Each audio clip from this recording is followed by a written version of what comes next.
Hello student, welcome on my YouTube channel. आज हम discuss करेंगे थियरी ऑफ पर्सनालिटी, व्यक्तित्व के सिद्धांत को।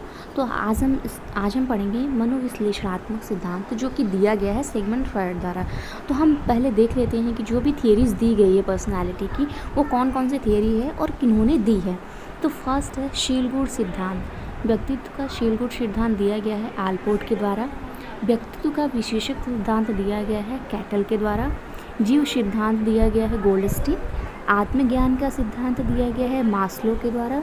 व्यक्तित्व का हार्मिक सिद्धांत दिया गया है मैकडूगल के द्वारा। मांग सिद्धांत दिया गया है व्यक्तित्व का मूर्य और मास्लो। हमने मूर्य इसलिए लिखा है क्योंकि हम बेसिकली हम मास्लो को ही पढ़ते हैं कि व्यक्तित्व के मांग का सिद्धांत मास्लो ने दिया है, लेकिन इसमें दो लोग थे, मास्लो और मूर्य। मनोविश्लेषणात्मक सिद्धांत दिया है सिगमंड फ्रॉयड ने। शरीर रचना सिद्धांत दिया है सेल्डन ने। ये है व्यक्तित्व के सिद्धांत जो दिए गए हैं। इसको हम वन बाय वन करके डिटेल में सारे सिद्धांत को पढ़ेंगे। तो हम फर्स्टली स्टार्ट करते हैं मनोविश्लेषणात्मक सिद्धांत जो कि सिगमंड फ्रॉयड द्वारा दिया गया है। मनोविश्लेषणात्मक सिद्धांत सिगमंड फ्रॉयड के द्वारा दिया गया है। सिगमंड फ्रॉयड ने बेसिकली दो प्रत्ययों पे ज़्यादा जोर दिया है। पहला है अचेतनता और दूसरा है ईड, ईगो, सुपर ईगो। अचेतनता का इनका क्या तात्पर्य, जैसे जो मानसिक क्रिया होती है, मानसिक क्रिया के अचेतन, चेतन व अर्धचेतन पक्षों में मानसिक क्रिया का अचेतन व्यक्ति के चेतन रूप में सजग होने से कहीं अधिक व्यापक और जटिल है। व्यक्ति के चेतन पक्ष की तुलना में उसका अचेतन पक्ष अधिक व्यापक होता है। जो अचेतन पक्ष होता है वह शक्तिशाली व जीवंत शक्तियों का संचय होता है। ये व्यक्ति के चेतन व्यवहार पर नियंत्रण करता है। हम कह सकते हैं कि जो अचेतन व्यवहार होता है वो चेतन व्यवहार पर नियंत्रित करता है, ये कहा था सिगमंड फ्रॉयड ने। तो इन्होंने कहा था कि जो अचेतन मन होता है वो 9/10 होता है और चेतन मन होता है वो 1/10। इन्होंने कहा था जैसे अगर किसी बर्फ़ का एक टुकड़ा है, उसके जो बर्फ़ का ऊपर वाला पोर्शन होता है 1/10 होता है और जो डूबा हुआ होता है वो 9/10 होता है, जो हमें दिखाई नहीं देता। इसी तरह अचेतन मन होता है जो हमें दिखाई नहीं देता, लेकिन ये बहुत बड़ा पार्ट होता है हमारे जो क्रिया होती है उसका। तो इन्होंने अचेतन मन को 9/10 माना है और चेतन मन को 1/10 भाग माना है। दूसरा है ईड, ईगो, सुपर ईगो। हम ये भी डिस्कस करेंगे जो अचेतन है, चेतन है और अर्धचेतन, इन तीनों का क्या तात्पर्य होता है, ये तीनों क्या होते हैं, इसको हम बाद में पढ़ेंगे। पहले हम पढ़ेंगे ईड, ईगो, सुपर ईगो। ठीक है। ईड, इदम, यह जन्मजात प्रकृति का होता है। इसमें मूल वासनाएं, पार्श्विक इच्छाएं, दमित इच्छाएं होती हैं। यह पूर्णतया अचेतन में कार्य करता है, केवल सुख का अनुभव करना चाहता है। ठीक है। अचेतन जो इदम होता है ये क्या होता है, ये किसी तरह का तनाव नहीं सहन कर सकता, बिना किसी बाधा या इंतजार के तत्काल आनंद व सुख या संतुष्टि प्राप्त करना चाहता है। इसीलिए हम कह सकते हैं कि जो ईदम होता है वो पूर्णतया अचेतन मन में कार्य करता है। इसको हम एक एग्जाम्पल के थ्रू समझते हैं। ठीक है। जैसे होता है कि अगर हमें कभी कुछ खाने का मन कर दिया, हमें खाने का मन कर दिया समोसा, ठीक है, तो हम क्या सोचते हैं, हमारे मन में ये ख्याल आता है कि नहीं, हमें ये तुरंत चाहिए, हमें ये तुरंत खाना है। तो इस तरह की जो इच्छा होती है, हम कई बार अपने मन में सोचते हैं कि हमें ये बनना है, हम तुरंत बन जाते तो कितना अच्छा होता। हम हमें भविष्य को लेकर भी कितनी चीज़ें सोचते रहते हैं, तुरंत हो जाए हमारे साथ, ऐसा हो जाए, वैसा हो जाए। तो ये सभी चीज़ें क्या होती है, ईदम में होती है, जो अचेतन रूप से कार्य करती है, कि जो हम सोचते हैं कि ऐसा हो जाए, हमें ये चीज़ मिल जाए, तुरंत मिल जाए, केवल हम उसमें सुख का अनुभव ही करते हैं, हम दुख का अनुभव इसमें बिल्कुल नहीं करना चाहते हैं। तो ये होता है ईदम। मतलब क्या होता है, जो भी हमारी पार्श्विक इच्छाएँ होती है, दमित इच्छाएँ होती है, जो भी हम अपने दिमाग में सोचते हैं कि हमें वो तुरंत उस चीज़ की प्राप्ति हो जाए। फिर हम बात करते हैं अहम की, ईगो की। यह वास्तविक जगत से संबंध रखता है, ईदम और परा अहम पर नियंत्रण करता है। ये पूर्णतया अर्धचेतन में कार्य करता है। रियलिटी प्रिंसिपल है एग्जीक्यूटिव पार्ट ऑफ पर्सनालिटी। इसको हम समझने के लिए हम पहले पढ़ते हैं पराअहम को। ठीक है। जो पराअहम होता है इसका संबंध होता है मान्यता, संस्कार व आदर्शों से संबंधित होता है। मानवीय, सामाजिक तथा राष्ट्रीय हित में व्यक्ति को त्याग के लिए तत्पर करता है। परा अहम पूर्णतः चेतन मन में होता है, चेतन द्वारा निर्धारित किया जाता है। परा अहम क्या होता है, सामाजिक नियंत्रण का प्रतिनिधित्व करता है। इदम हमने क्या देखा था कि जो पार्श्विक इच्छाएं होती हैं, मतलब व्यक्ति केवल सुख प्राप्त करना चाहता है। और परा अहम क्या होता है, ये पूर्णतया चेतन में होता है। हम कोई भी कार्य करते हैं तो सामाजिक नियंत्रण होकर उस कार्य को करने की ये सीख देता है। यह देवत्व का प्रतीक होता है क्योंकि ये मोरालिटी प्रिंसिपल है, मतलब केवल अच्छी चीज़ों पे नैतिक चीज़ें ही करने की हमें प्रेरणा देता है, क्योंकि ये एक सामाजिक नियंत्रण करता है। अब हम बात करते हैं अहम की। अहम क्या है, ईदम और परा अहम पर नियंत्रण करता है। अब हम इसको भी एग्जाम्पल के थ्रू समझेंगे, ठीक है।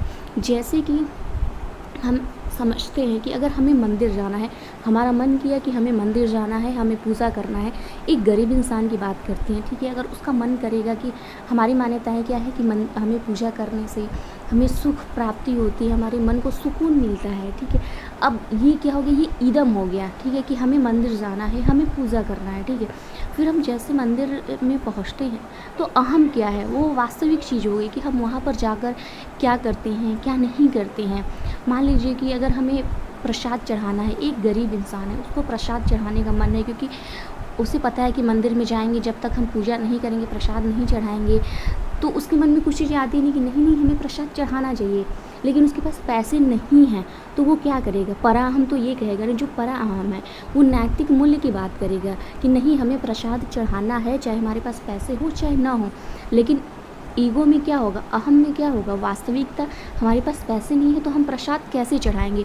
तो वो व्यक्ति क्या करता है, जो ईदम और पराअहम के बीच में जो हम उसको क्या कहते हैं, ये कंट्रोल करता है कि नहीं हमारे पास पैसे नहीं हैं तो हम नहीं चढ़ाएंगे।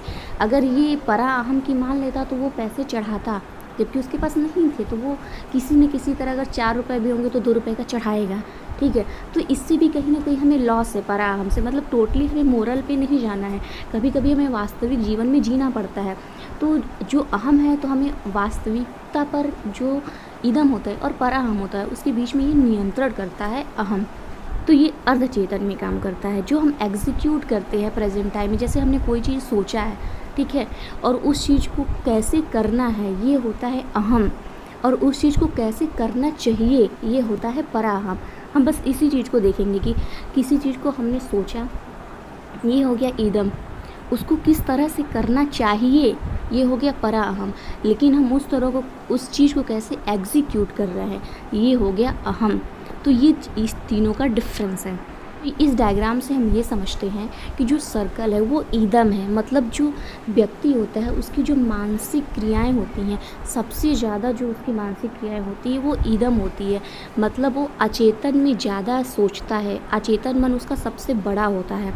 फिर उसके बाद हम बात करते हैं ब्लू वाला जो है ये है अहम, और ये जो रेड वाला है ये है पराअहम। मतलब कि हम जो भी वास्तविक में कार्य करते हैं, कोई भी इंसान अगर जो कार्य करता है वो अहम में कार्य करता है, जैसे कि ईदम सबसे ज़्यादा हो गया, जैसे कोई चीज़ सोच रहा है इंसान, लेकिन वो किस तरह से करना है मोरालिटी को लेकर, सामाजिक नियंत्रण को लेकर, तो ये हो गया हमारा पराअहम। तो हम सारे कार्य सामाजिक नियंत्रण के अंदर नहीं कर सकते हैं, इसी वजह से जो अहम का पोर्शन है ये बीज क्या है, ना ही ये पूरी तरह ईदम की मतलब मानसिक क्रियाएं होती है उसको करता है, ना ही वो पूरी तरह सामाजिक नियंत्रण में करता है, ये तीनों को बैलेंस बना कर करता है। इस वजह से ये हो गया अहम, जो कि दोनों के बीच की कड़ी होती है जेन टाइम में। जैसे कि अगर मान लीजिए समाज में क्या चलता है कि हमें इस तरह से बोलना चाहिए, लड़की हैं तो इस तरह से रहना चाहिए, लेकिन कुछ लोग क्या होते हैं इसी रूढ़िवादी चीज़ों को, इसी जो सामाजिक नियंत्रण वाली चीज़ें हैं इसको नहीं मानते हैं और वो अपनी तरह से ज़िंदगी जीते हैं। तो ये हो गया वास्तविकता, आ जाता है ये अहम में। फिर हम बात करते हैं मन के प्रकार। मन के 3 प्रकार होते हैं, सिगमंड फ्रायड ने बताया है, चेतन मन, अचेतन मन और अर्धचेतन मन। चेतन मन होता है सभी अनुभूति या संवेदनाएं जिनका संबंध वर्तमान से होता है, ठीक है। अर्धचेतन मन होता है ऐसे विचार, भाव, संवेदना जो वर्तमान में अनुभव नहीं होते, लेकिन प्रयास करने पर वे हमारे चेतन मन में आ जाते हैं। अचेतन मन क्या होते हैं, प्रयास के बाद भी वर्तमान में नहीं आते हैं। हम अर्धचेतन मन का एक आपको एग्जाम्पल बता रहे हैं, बहुत ही अच्छा एग्जाम्पल है, ये सब लोग समझ सकते हैं और रिलेट कर सकते हैं। जैसे कि हमारे दिल की धड़कन, ठीक है, हमारे हार्ट बीट का होना, हमारी जो सांसें चलती हैं, ठीक है, इस पर हमारा ध्यान नहीं जाता है, तो ये अर्ध चेतन में होता है कि हम हमेशा, जबकि हमारा 24 घंटे हम सांस ले रहे हैं, हमारी धड़कनें चलती हैं, लेकिन हम ध्यान नहीं देते। लेकिन अगर हम इसको ध्यान से सुने या तो ध्यान दें, तो हमें समझ में आता है कि हमारे दिल की धड़कन चल रही है, तो हम सांस ले रहे हैं। तो ये क्या होता है, ध्यान देने पर अर्ध चेतन मन होता है कि ऐसे तो हम अनुभव नहीं करते हैं, लेकिन जब हम प्रयास करते हैं तो उस चीज़ पे हमारा ध्यान जाता है कि हाँ ऐसा होता है। और अचेतन मन क्या होता है, जैसे जो हमारे सपने होते हैं, कभी कभी होता है कि हम सामने कुछ करते रहते हैं, लेकिन हमारा ध्यान कहीं और चला जाता है और हम खो जाते हैं, और उसको हम याद कर भी नहीं पाते हैं कि हम क्या सोच रहे थे या कि हम कहाँ पर थे। चेतन मन होता है कि जिसका संबंध वर्तमान से होता है, मतलब जो चीज़ें हम करते हैं। अब हम इसको और डिटेल से पढ़ लेते हैं। जो चेतन मन होता है, जब हम कोई कार्य सक्रिय अवस्था में रहकर करते हैं, तब उसे हम चेतन मन कहते हैं, यानी हमारा माइंड उसमें पूरी तरह एक्टिव होता है। चेतन मन को हम एक्टिव माइंड भी कह सकते हैं।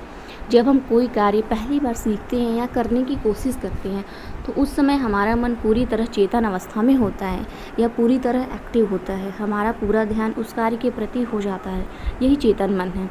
अचेतन मन क्या होता है, यह मन का लगभग 90% हिस्सा है, जिसके कार्य के बारे में व्यक्ति को जानकारी नहीं रहती। यह मन की स्वस्थ एवं अस्वस्थ क्रियाओं पर प्रभाव डालता है। इसका बोध व्यक्ति को आने वाले सपनों से हो सकता है, मतलब जो हम एक तरह से कर सकते हैं, जो हमारी चीज़ें सपने में होती है, जिसका हमें कोई नॉलेज नहीं होता है कि हम क्या सोच रहे हैं। अवचेतन मन या तो ये होता है अर्धचेतन मन, जब हम कोई कार्य को बिना डर या झिझक के कर लेते हैं या करते हैं, जिसमें किसी प्रकार का कोई दबाव या झिझक नहीं होता है, यही अवचेतन मन होता है। उदाहरण के तौर पर इन तीनों का ये एग्जाम्पल है, जैसे कि हम पहली बार हम किसी को गाड़ी चलाना सिखाते हैं या तो कोई गाड़ी चलाना सीखता है, तो वो क्या करता है, उसके अंदर डर रहता है, तो उसका जो माइंड होता है पूरी तरह कंसंट्रेट होता है कि हमें किस तरह सीखना है, कहाँ पर क्या हो रहा है, कैसे चलाना है, तो वो पूरी तरह चेतन में होता है, चेतन मन में होता है। लेकिन जैसे ही वो गाड़ी चलाना अच्छे से सीख लेता है, तो वो उसका जो वो अर्धचेतन मन में होता है, क्योंकि उसमें उसको कोई डर ही नहीं होता, झिझक ही नहीं होता, क्योंकि वो हर चीज़ें सीख लिया है। तो ये होता है अर्धचेतन मन का। और कभी कभी होता है गाड़ी चलाते चलाते इंसान कुछ और सोचने लगता है, तो कभी कभी एक्सीडेंट भी हो जाता है, तो ये होता है हमारा अचेतन मन। तो यही है चेतन, अचेतन, अर्धचेतन मन। और मनोविश्लेषणात्मक सिद्धांत, जैसे कि जो फ्रायड थे उन्होंने 2 प्रत्यय पे जोर दिया था, अचेतनता और ईगो, सुपर ईगो। अब हम अगले लेक्चर में व्यक्तित्व के अलग सिद्धांत के साथ आएंगे। तब तक के लिए आप सभी को नमस्कार।